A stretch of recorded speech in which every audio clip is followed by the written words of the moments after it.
ನವೆಂಬರ್ನಲ್ಲಿ ಸಂಪುಟ ಪುನರಚನೆ ವಿಚಾರಕ್ಕೆ ಸಂಬಂಧಪಟ್ಟಂತೆ ಮುಖ್ಯಮಂತ್ರಿಯವರ ಪರಮಾಧಿಕಾರ ಇದೆ. ಅದು ಸಂಪುಟ ಪುನರಚನೆ ಮಾಡೋದು, ಸಂಪುಟ ವಿಸ್ತರಣೆ ಮಾಡೋದು ಏನಿದ್ರೂ ಕೂಡ ಮುಖ್ಯಮಂತ್ರಿಗಳ ವಿವೇಚನಾ ಅಧಿಕಾರ ಮತ್ತು ಪರಮಾಧಿಕಾರ ಅದು ಅಂಥೇಳಿ ಬಳ್ಳಾರಿಯಲ್ಲಿ ಸಚಿವ ಈಶ್ವರ ಖಂಡ್ರೆ ಹೇಳಿಕೆಯನ್ನು ಕೊಟ್ಟಿದ್ದಾರೆ.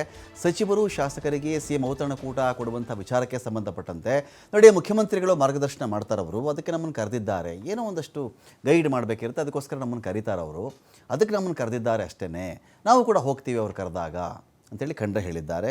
ಮುಖ್ಯಮಂತ್ರಿ ಬದಲಾವಣೆಯ ಬಗ್ಗೆ ಪ್ರತಿಕ್ರಿಯೆಯನ್ನು ಕೊಡಲಿಕ್ಕೆ ಖಂಡ್ರೆ ನಿರಾಕರಿಸ್ತಾರೆ. ನಾನು ಇದ್ರ ಬಗ್ಗೆ ಎಲ್ಲ ಮಾತಾಡೋದಪ್ಪ ಅಂತ ಹೇಳಿ ಹೇಳ್ತಾರೆ.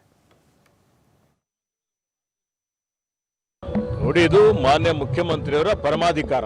ಒಂದು ಕಡೆ ಔತಣಕೂಟಕ್ಕೆ ಕರೆದಿದ್ದಾರಂತೆ ಸರ್. ಹೌದು, ನಮ್ಮ ಮಾನ್ಯ ಮುಖ್ಯಮಂತ್ರಿಗಳು ನಮಗೆ ಮಾರ್ಗದರ್ಶನ ಮಾಡ್ತಾರೆ. ಇವತ್ತು ಅದಕ್ಕೆ ಕರೆದಿದ್ದಾರೆ, ನಾವೆಲ್ಲ ಹೋಗ್ತೀವಿ, ಭಾಗವಹಿಸ್ತೀವಿ. ನೋಡಿ, ಇದು ಮಾನ್ಯ ಮುಖ್ಯಮಂತ್ರಿಯವರು. ನವೆಂಬರ್ನಲ್ಲಿ ಸಂಪುಟ ಪುನರಚನೆ ವಿಚಾರಕ್ಕೆ ಸಂಬಂಧಪಟ್ಟಂತೆ ಮುಖ್ಯಮಂತ್ರಿಯವರ ಪರಮಾಧಿಕಾರ ಇದೆ. ಅದು ಸಂಪುಟ ಪುನರಚನೆ ಮಾಡೋದು, ಸಂಪುಟ ವಿಸ್ತರಣೆ ಮಾಡೋದು ಏನಿದ್ರೂ ಕೂಡ ಮುಖ್ಯಮಂತ್ರಿಗಳ ವಿವೇಚನಾ ಅಧಿಕಾರ ಮತ್ತು ಪರಮಾಧಿಕಾರ ಅದು ಅಂಥೇಳಿ ಬಳ್ಳಾರಿಯಲ್ಲಿ ಸಚಿವ ಈಶ್ವರ ಖಂಡ್ರೆ ಹೇಳಿಕೆಯನ್ನು ಕೊಟ್ಟಿದ್ದಾರೆ. ಸಚಿವರು ಶಾಸಕರಿಗೆ ಸಿಎಂ ಔತಣಕೂಟ ಕೊಡುವಂಥ ವಿಚಾರಕ್ಕೆ ಸಂಬಂಧಪಟ್ಟಂತೆ ನೋಡಿ, ಮುಖ್ಯಮಂತ್ರಿಗಳು ಮಾರ್ಗದರ್ಶನ ಮಾಡ್ತಾರವರು, ಅದಕ್ಕೆ ನಮ್ಮನ್ನು ಕರೆದಿದ್ದಾರೆ. ಏನೋ ಒಂದಷ್ಟು ಗೈಡ್ ಮಾಡಬೇಕಿರುತ್ತೆ, ಅದಕ್ಕೋಸ್ಕರ ನಮ್ಮನ್ನು ಕರೀತಾರವರು, ಅದಕ್ಕೆ ನಮ್ಮನ್ನು ಕರೆದಿದ್ದಾರೆ ಅಷ್ಟೇ, ನಾವು ಕೂಡ ಹೋಗ್ತೀವಿ ಅವ್ರು ಕರೆದಾಗ ಅಂತೇಳಿ ಖಂಡ್ರೆ ಹೇಳಿದ್ದಾರೆ.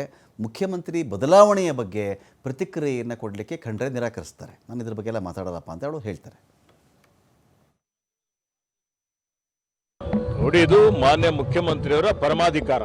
ಒಂದು ಕಡೆ ಔತಣಕೂಟಕ್ಕೆ ಕರೆದಿದ್ದಾರಂತೆ ಸರ್. ಹೌದು, ನಮ್ಮ ಮಾನ್ಯ ಮುಖ್ಯಮಂತ್ರಿಗಳು ನಮಗೆ ಮಾರ್ಗದರ್ಶನ ಮಾಡ್ತಾರೆ. ಇವತ್ತು ಅದಕ್ಕೆ ಕರೆದಿದ್ದಾರೆ, ನಾವೆಲ್ಲ ಹೋಗ್ತೀವಿ, ಭಾಗವಹಿಸ್ತೀವಿ. ನೋಡಿ, ಇದು ಮಾನ್ಯ ಮುಖ್ಯಮಂತ್ರಿಯವರು.